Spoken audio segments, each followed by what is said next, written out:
Hello viewers and welcome to another episode of The Students Are. This is your favorite weekly program here on Majak TV, coming to you every Monday at 8 p.m. This is a show that inspires, empower, and connect you students to stories that really matter. I am your host, Hour Ep5. And today, yes, we have a story that is really worth telling. Imagine starting from where you are, scaling through challenges, and coming back to inspire others on the same path. That is exactly the story of my guest today.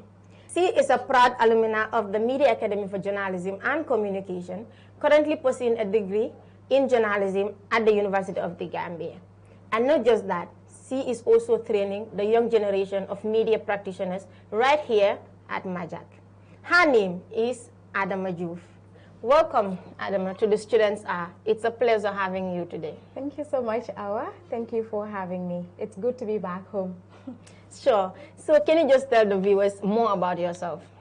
Thank you so much. My name is Adama M. Joof. I am a former student of the Media Academy for Journalism and Communications and now a trainer here. Someone who left saying, see you later, and now she's back to train. That's quite interesting. So let's begin with your journey at Majak. How did it start and what actually inspired you?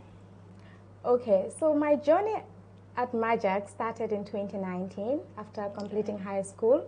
Knowing already what I want to do, because journalism was already decided when I was at primary level. Okay. I knew that this is my path, this is what I wanted to do. So it was just a matter of identifying the institution that I want to go. And Majak was not only an option, but it was a path for me that would truly show me the way that I looked forward to. I came here and started at certificate level. It was a rough journey somehow, because coming to Majak was not very pleasant to some of my family members because they wanted me to be at the University of the Gambia first before coming to Majak. But I had to take that bold decision. At some point they were not happy, but when I was graduating, everybody was, very proud of me, and I was also proud of myself because of what I've achieved so far. So it was a long, rough ride that finally ended with happy smiles, cheerful moments, because I did not only graduate as advanced diploma holder, but I graduated from Majak as somebody who was aware of journalism, practical skills in journalism, professional skills in journalism, ethical journalism, but also someone who has already started practicing and performing in the field of journalism. So you are now serving as a trainer, and you were a student here. Obviously, that is quite an interesting transition. So how does it feel being a trainer in Majak? Yes, like I said in my introduction, when I was leaving, I said to Majak, see you later, because I knew that someday, somehow, I was going to come back to serve.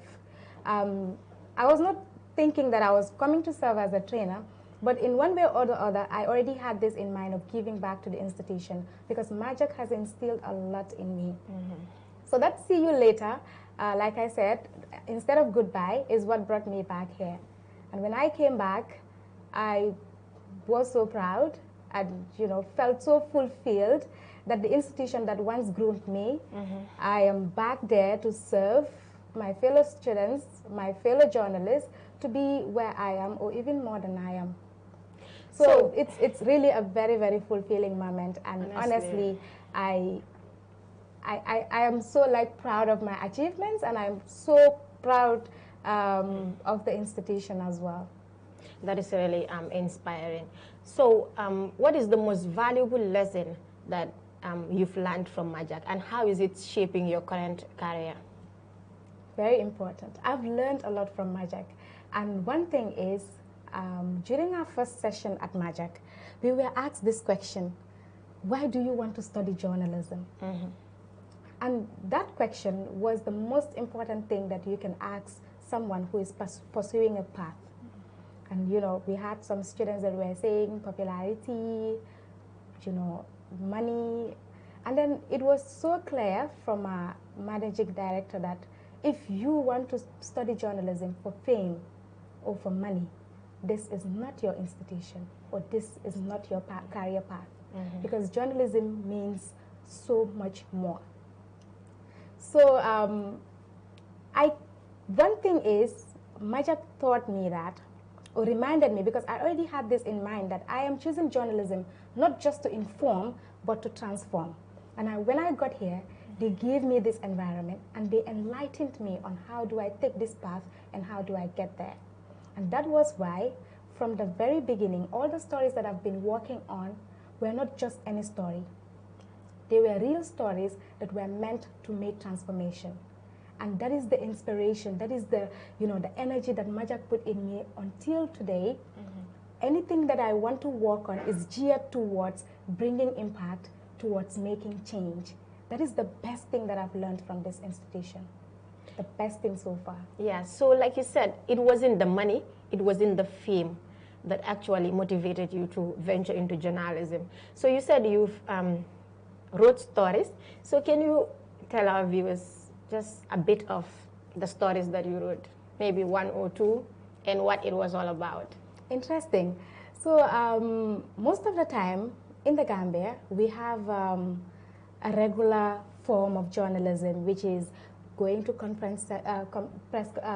press conferences, going through press releases to write stories, just making interviews, and bringing stories of responses, of attacks and everything, which I feel is not journalism. Journalism means so much more. Well, it is still journalism, it is storytelling, but journalism is deeper than that. It's way deeper than that. So one of the stories that I've worked on and I feel is very, very impactful they are stories around marriage, stories around divorce, stories around sexual and gender-based violence, stories around persons with disabilities, stories that are so emotional and impactful. And at the end of the day, these are stories that are hardly talked about. So one of the most interesting stories that I worked on was featuring this child who is a victim of a dysfunctional marriage, living in a household where he sees his parents fighting almost every day. So that story did not only bring in a person's experience or story, but it is telling the story of thousands of children who are going through the same thing. So we have this, cultural setting that says almost no to divorce. But there are a lot of people in dysfunctional and toxic relationships because of societal, pressure, the societal notion on divorce is prohibited, divorce is not allowed.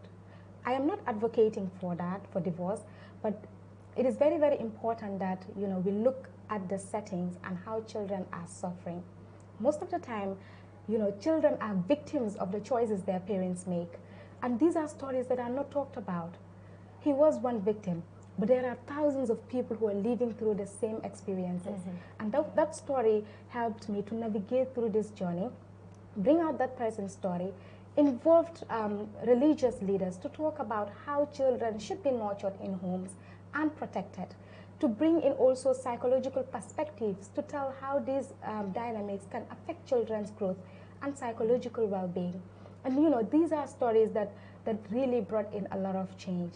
And today, when I made this story, it was already, it was a podcast sort of shared on different radio stations. And I also made shows around it where trying to sensitize the public, tell the public that these are the stories that are happening and these are the things that parents and society need to do to ensure that children are protected. So one of the most interesting stories that I've worked on is around that.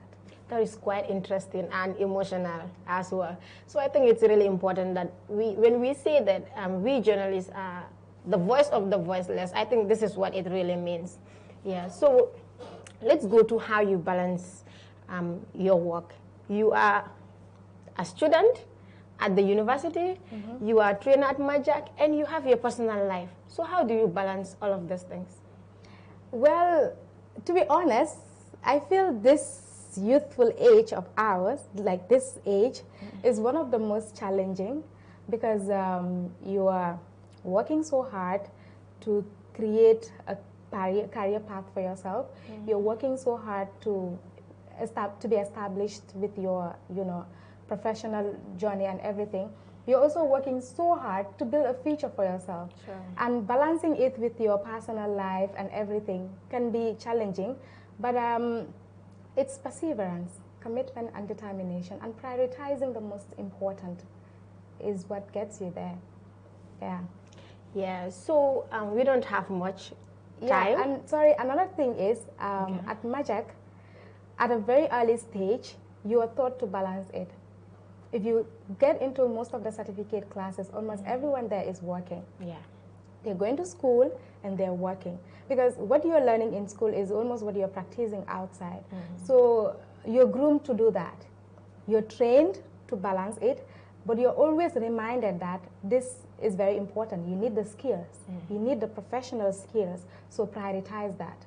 So while you're working, you're also going to school. You ensure that you create a balance for yourself, and it will get you there. Yeah, right. So to the young journalists that are watching us right now, what message will you have for them? What message would you like to share with them? I would say to my fellow young journalists, because I'm also a very young journalist. Yeah. My message is, the most important thing is knowing why you chose journalism.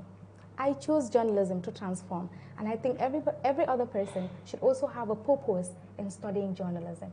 And when you do, you will know how to go about it, and you will know the stories to tell. What I want to say is, there is already a culture. Let us do away with that culture. Let us not only tell stories, but let us tell stories to transform. Let us change, let us bring in change, and let us advocate and sensitize the public.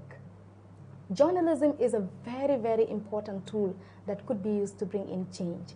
And one thing that Sang Mendi, our MD, taught us, and it's still very, very important to me, is that an ill-informed society is easy to manipulate.